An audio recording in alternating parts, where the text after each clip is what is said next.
Hello everyone, welcome back to the Harshith DSC classes. ఈరోజు మనం ఈ వీడియోలో వచ్చేసి ఏపీ టెట్కి సంబంధించినటువంటి లేటెస్ట్ న్యూస్ అయితే చూద్దాము. సో మనకు ఆల్రెడీ నిన్నటితో ఏపీ టెట్కి సంబంధించినటువంటి అన్ని ఎగ్జామ్స్ కూడా కంప్లీట్ అయిపోయాయండి. పేపర్ 2A వాళ్ళకు కూడా కంప్లీట్ అవ్వడం జరిగింది. వాళ్ళకి సంబంధించినటువంటి కీస్ ఎప్పుడు రిలీజ్ చేస్తారు, మనకు రెస్పాన్స్ షీట్స్ డౌన్లోడ్ చేసుకున్న తర్వాత అబ్జెక్షన్స్ అనేటివి ఎలా మనం అప్లోడ్ చేయాలి, ఇవన్నీ కూడా ఈ వీడియోలో క్లియర్గా చూద్దాము. సో ఫస్ట్ చూసుకున్నట్లయితే ప్రశాంతంగా ముగిసినటువంటి టెట్ పరీక్షలు అనేసి చెప్పారండి. సో మొత్తం టెట్ ఎగ్జామ్కి వచ్చేసి 2,48,427 మంది అయితే రాయడం జరిగింది. సో ఇక్కడ మనకు ఉపాధ్యాయ అర్హత పరీక్షలు ఆదివారంతో ముగిశాయి. ఈ నెల 10వ తేదీ నుంచి 10 రోజుల పాటు ఈ పరీక్షలు అయితే నిర్వహించారు. మొత్తం వచ్చేసి 2,71,698 మంది అప్లై చేసుకుంటే 2,48,427 మంది వచ్చేసి హాజరయ్యారండి. వీటిలో ఇప్పటికే కొన్ని పరీక్షల ప్రాథమిక కీలైతే విడుదల చేసినట్టు టెట్ కన్వీనర్ ఎం వెంకటకృష్ణారెడ్డి గారు ఆదివారం ఓ ప్రకటనలో తెలిపారు. సో మీ అందరికీ తెలిసిందే కదండి.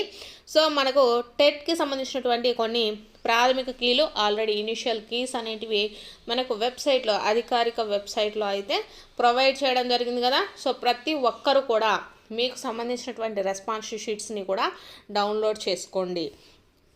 అలాగే మనకు 15, 16, 17, 18 తేదీల్లో జరిగిన పరీక్షల ప్రాథమిక కీ వచ్చేసి సోమవారం అండి. అలాగే 19, 20, 21 తేదీల్లో జరిగిన పరీక్షల ప్రాథమిక కీ వచ్చేసి 26వ తేదీన విడుదల చేస్తామని చెప్పారు.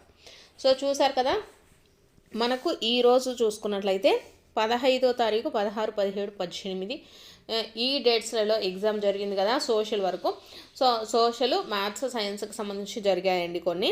సో వాటికి సంబంధించి ఈరోజు అయితే ప్రాథమిక కీ అనేది రిలీజ్ చేస్తారు.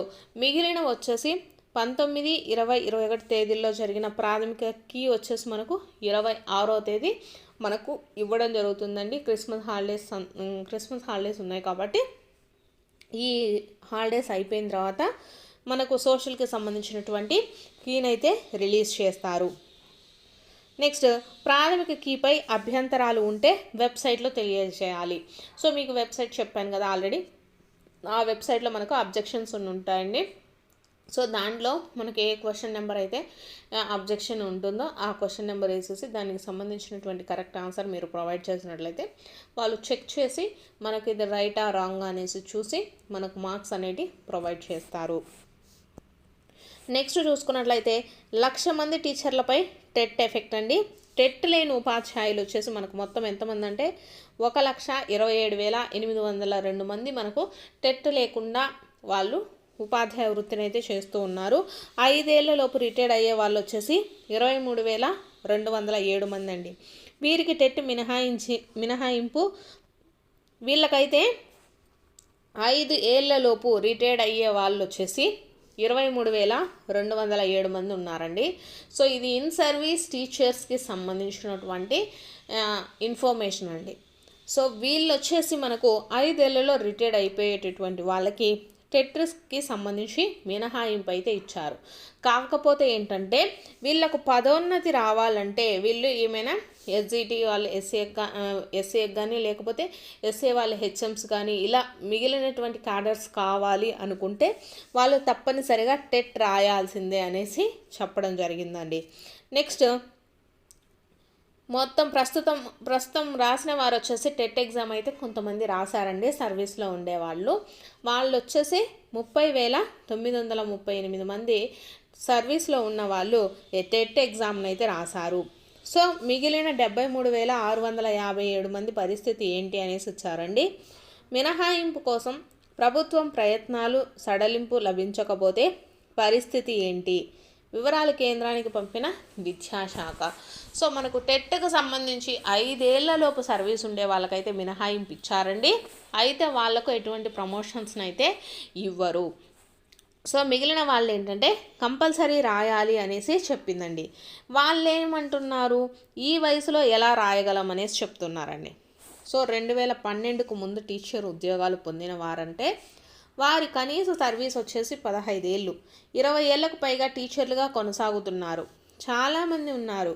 వారిలో చాలామంది వయసు 50 ఏళ్ళు దాటింది. ఈ వయసులో కొత్తగా టెట్ రాయడం ఎలా సాధ్యమని వాళ్ళైతే చెప్తూ ఉన్నారు. కాకపోతే గవర్నమెంట్ ఏంటంటే ఇన్ని సంవత్సరాల నుంచి మీరు టీచ్ చేస్తూ ఉన్నప్పుడు ఎగ్జామ్ ఎందుకు రాయలేరు అనేసి మనకు సుప్రీంకోర్టు వీళ్ళను అడుగుతుందండి. వీళ్ళేమో మేము ఈ వయసులో ఎలా రాస్తాము అనేసి ఇన్ సర్వీస్ టీచర్లు అయితే చెప్పడం జరిగింది.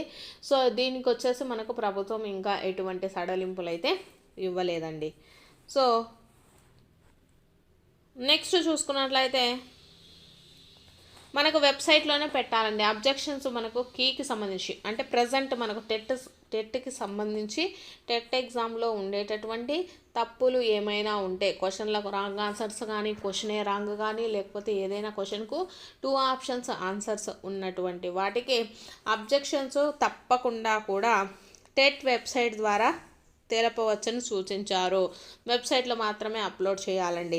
వ్యక్తిగతంగా లేఖల రూపంలో వచ్చే అభ్యంతరాలు పరిగణలోనికి తీసుకోరని స్పష్టం చేశారు. అర్థమైంది కదండి. వీళ్ళకు వచ్చేసి ఎటువంటి లేఖలు రాయడం కానీ ఇవి ఏమీ కుదరదండి. ఏమైనా అబ్జెక్షన్స్ ఉంటే మనకు ఆన్లైన్లో వెబ్సైట్లోనే మనము అప్లోడ్ అయితే చేయాలి. సో ఇది మనకు టెట్కి సంబంధించినటువంటి ఇన్ఫర్మేషను.